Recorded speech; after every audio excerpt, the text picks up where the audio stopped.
All right, I'm here with Harrison Browne, the first openly trans professional hockey player, also a filmmaker and an author. Harrison, how are you? Thank you so much for joining me. I'm great. Yeah, thanks for having me. Absolutely. Well, let's start with your time at the NWHL. And of course, in that time, you came out. What was that journey like for you, especially as you start navigating your identity? Oh, yeah. Playing in the NWHL was a huge highlight. Growing up playing women's hockey, being a professional hockey player was not part of the fold, right? Like it was the first time that we saw a paid professional league in North America. So for me, it was really cool to be able to do that. But to also be able to come out and play as Harrison and to mesh my two worlds and to finally be able to play hockey as my authentic self was so incredible. Absolutely. And speaking of being able to play as your authentic self, of course, that has to come with a level of support. Can you just talk about the support and your community and the importance behind it, especially from coaches? Yeah, the hockey community, especially on the women's side, like really supported me. I think the NWHL fans embraced me so fully. I was voted into the NWHL All-Star game. I was a fan 3 stars of the season. My jersey was the most sold in the entire league. One of my years that I played. So that was paramount. But to just be able to be myself within my locker room and to have my coaching staff really accept me and really be mindful of the language that they used, like instead of just saying like let's go ladies, being able to accept a transgender player within the space was really great. Oh my gosh, can we go back to the jersey thing for a second? Because I can only imagine the amount of emotions with that. How exciting was that? And then kind of how eye-opening was that moment for you? I think for me, it just showed the power of visibility. When I came out, I was really just thinking of myself and what I need to do to feel like I could be the best player that I could be and just be authentic to myself, but to just see the tangible support in terms of jersey sales. And also in the NWHL, you also saw portions of the sales go to the players. So for me, it really helped me in a time where I needed that extra money. But to also just see people in the stands wearing Browne, wearing 24, not just symbolizing me, but symbolizing a trans player within the league and acceptance and celebrating the LGBTQ plus community. It just stood for a lot more than just a single player, and that was really paramount to see too. Absolutely. Well, to that point, you're a special ambassador when it comes to the NHL's Hockey is for Everyone. Can you kind of tell me about that process and how important that message is to be a part of such an initiative? Yeah, I think when I came out, I was invited to speak at the NHL All-Star Game in Tampa, and I was welcomed in that space.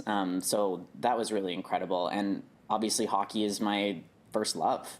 It's a sport where I was able to really find an identity in, and the relationships that I had through hockey, whether that was my teammates or my coaching staff or the fans, it just really made me feel like I belonged, and I feel like everybody should be able to have access to hockey and access to sports where they can also gain those memories and that self-confidence. Yeah. What's your relationship been like with hockey since then? It's evolved. It's complicated, as some would say. Playing on the women's side was a really safe space for me. The LGBTQ plus community within locker rooms is so prevalent on the women's side. The most dressing rooms that I was in, it was like 50% gay, 50% straight, and we all just were teammates and really accepted each other for who we were. But now being physically transitioned and moving away from the women's hockey space, I found myself afraid to switch to the men's side. I found myself afraid to go into locker rooms, into beer league, and not really knowing where I fit in. And giving my life to hockey, playing professionally, playing for 16 years, and suddenly not feeling like I have a place in the sport, it was really tough to reckon with, and I'm still reckoning with it today. Yeah, and probably a way to continue processing all of that. You had the opportunity to co-write a book with your sister. Can you tell me more about the book and the ability to express yourself in it and kind of show more of your vulnerability connected to it? Yeah, I think people forget that athletes have lives outside of sports and have struggles just like everybody else. But for me to be able to collaborate with my sister, who was a fierce ally for me when I came out as trans, she's an investigative journalist and an extremely talented writer. And we were able to really dive into what's going on in the topic around trans athletes and the rhetoric that's happening and the misinformation that we're seeing. We're seeing trans athletes being used as scapegoats and political pawns.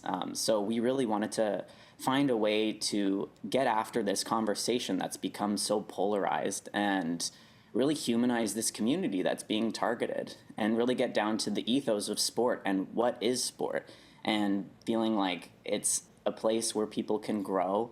It's a place where people can find community and a place where people can just learn lessons and gain some self-confidence and really get back to being able to make sports safe for everybody and accessible for everybody.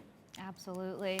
Now, from the art of writing to the art of film, because you and I talked about the fact that you are a filmmaker, you had an opportunity to be a part of Heated Rivalry, which is gaining so much traction right now. Can you just tell me about that process for you and kind of what it means to know how much engagement Heated Rivalry is getting right now? Yeah, it's just a cultural phenomenon right now, and to see hockey really being embraced like this, and also my character played on the Boston team, which was pretty cool. So to be able to be here talking with you is quite fun. But it's just been, again, it's bringing the conversation to athletes being more than just their play on the ice and dealing with the struggles of being a closeted male hockey player. The NHL does not have an out gay hockey player, and statistically there's got to be some people that are playing and they're playing within the closet, and being able to see Shane and Ilya's struggle, Scott's struggle, dealing with the pressures of hockey, dealing with the pressures of family. I think we can really humanize this community and the struggles that happen. That's my cat.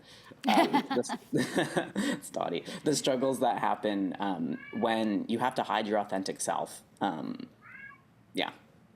Your cat just wanted to chime in and add to it, wants which to is get in on it. fantastic. I know, perfect timing. Harrison, thank you so much for taking the time to join us here on NESN.